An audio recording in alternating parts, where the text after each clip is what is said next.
What's going on, everyone? Today we have something very special, and that is the OnePlus 7 Pro. This is OnePlus's second variation device that will be available on T-Mobile.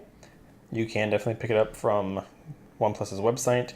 Using my link below, you'll get a coupon that you could apply towards, I believe, the phone or accessories, or you can pick it up from T-Mobile directly. So, about this device, this is pretty much a step up in terms of OnePlus's offering to the market, going up against more like flagship devices versus mid-range. So let's go ahead and get right into it.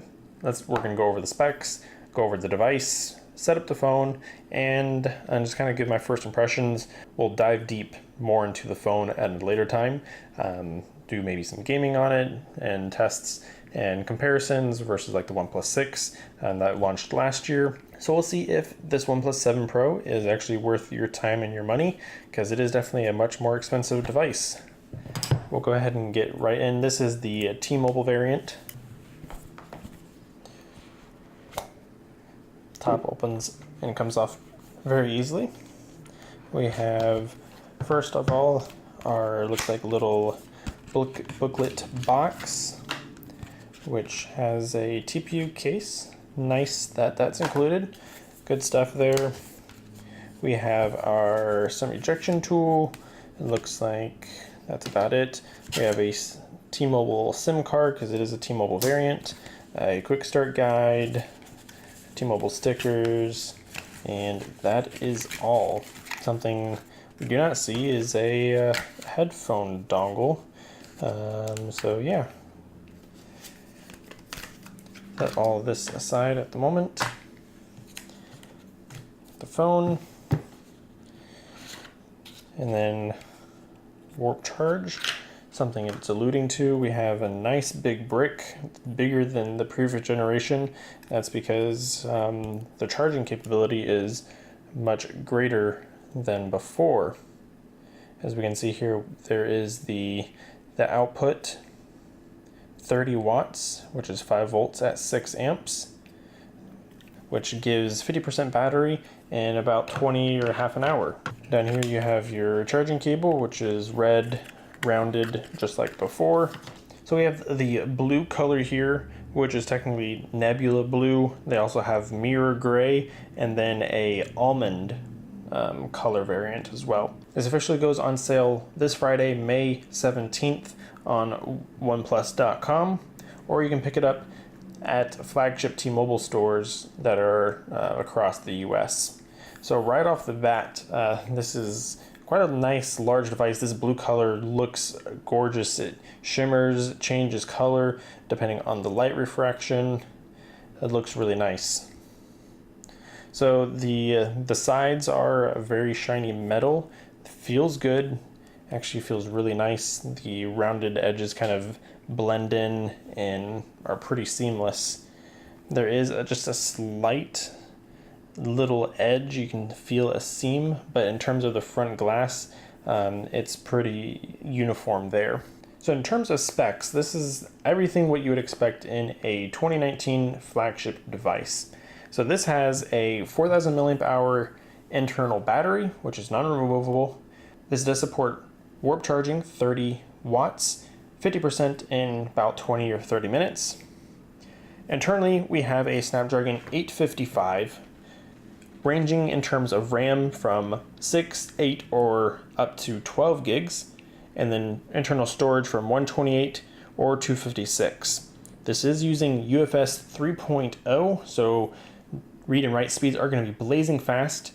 If you saw my previous video about the Pixel 3a, the storage is actually eMMC, so this is going to be probably like 10 times faster in terms of read and write speeds than the Pixel 3a. The main camera is an Sony IMX586, which is 48 megapixels with an aperture of f1.6.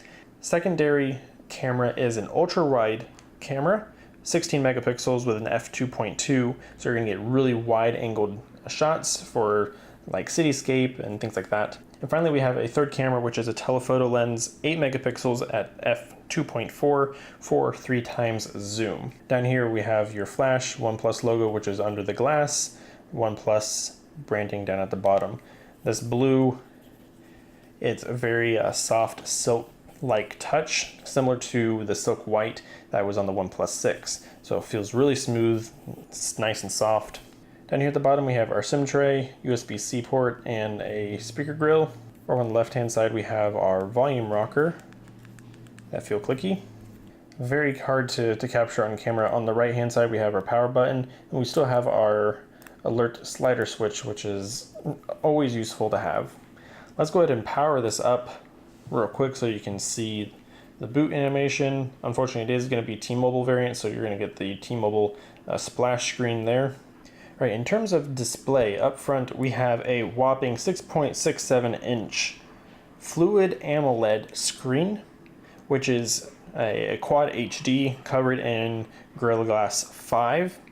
This does support HDR10 and a refresh rate of 90 Hertz. So it's going to be extremely smooth, similar to what we saw on the Razer phone, but we have a higher resolution. It's AMOLED, so this is going to be amazing experience probably to game on.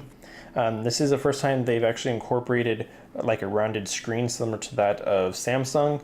So you have rounded edges here on the sides and then nice rounded corners which are all symmetrical compared to some other devices that aren't symmetrical in terms of the radii. Front-facing camera is in this little pop-up section here, so as you can see there's no hole punch, no notch, anything like that, which is motorized, so it pops up when you turn to the front-facing camera.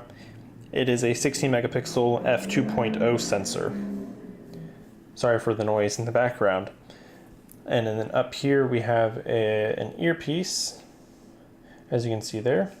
For the most part, the bezels are actually symmetrical. The bottom is maybe just a tad thicker than the top or the sides, but overall it feels nice to have in your hand.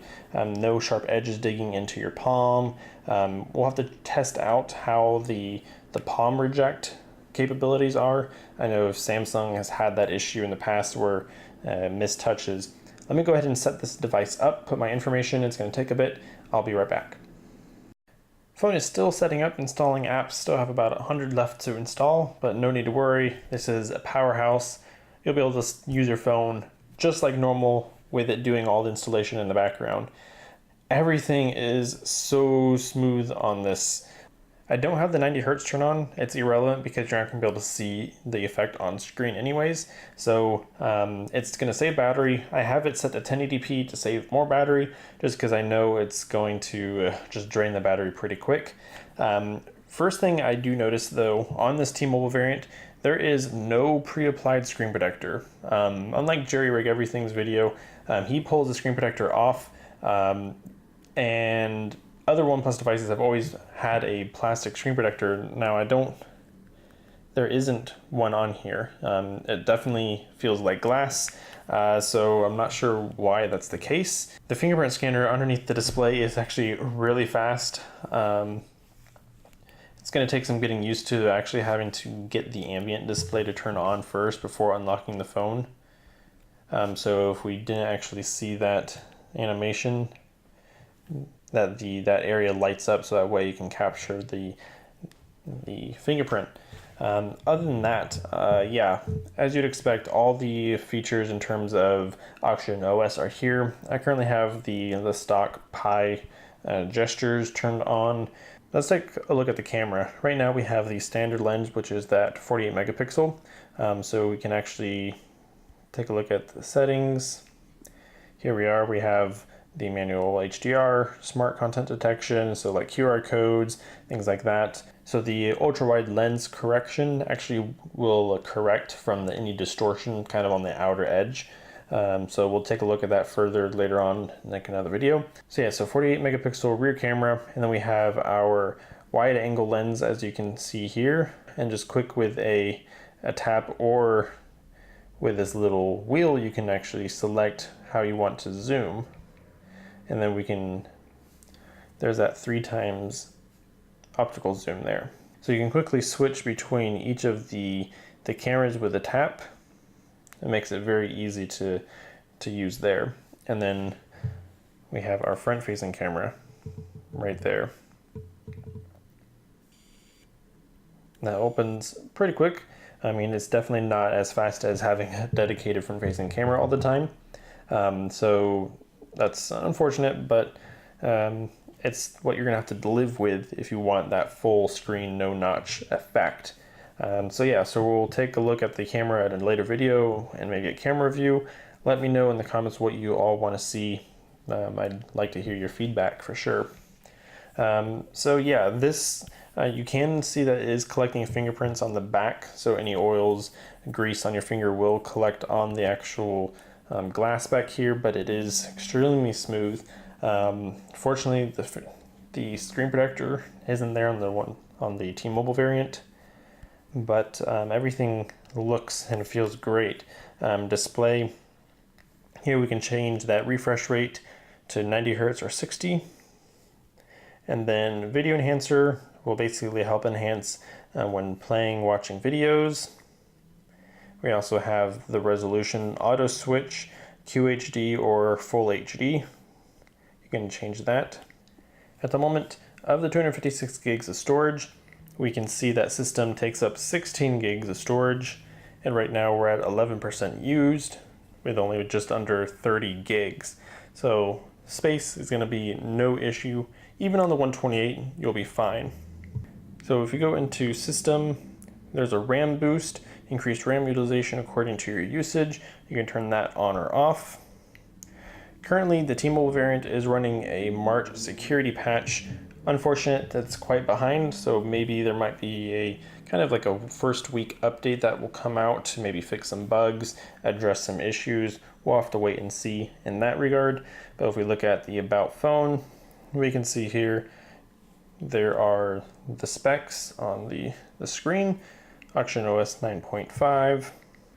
It is using 6 gigs of RAM at the moment. I think it's maybe because it's keeping all the apps open in the background. That's probably why it's showing so high, but so far I haven't noticed any sort of slowdown whatsoever. Bootloader is going to be locked on T-Mobile until you SIM unlock it and then submit the request to get like an unlock code. So you just have to wait for that 40 days to have this on T-Mobile service till you can get the SIM unlocked and have it paid off. So again, there's that fingerprint scanner, pretty fast. I couldn't actually be complaining any at all. Just that gesture to turn the ambient display up, basically. So yeah, guys, quick first look. This feels really nice. It doesn't feel as heavy. It doesn't feel as big as I was expecting, actually. It feels really nice, balanced in your hand. So if that was a concern, according to other videos, reviewers saying that it's a huge phone, it's heavy, it actually doesn't feel as big or as heavy as you might think. You can go to T-Mobile store, experience it, see for yourself, and make that decision based on that. If you actually take a look at the TPU case here, it's actually quite nice and will protect your phone from day one.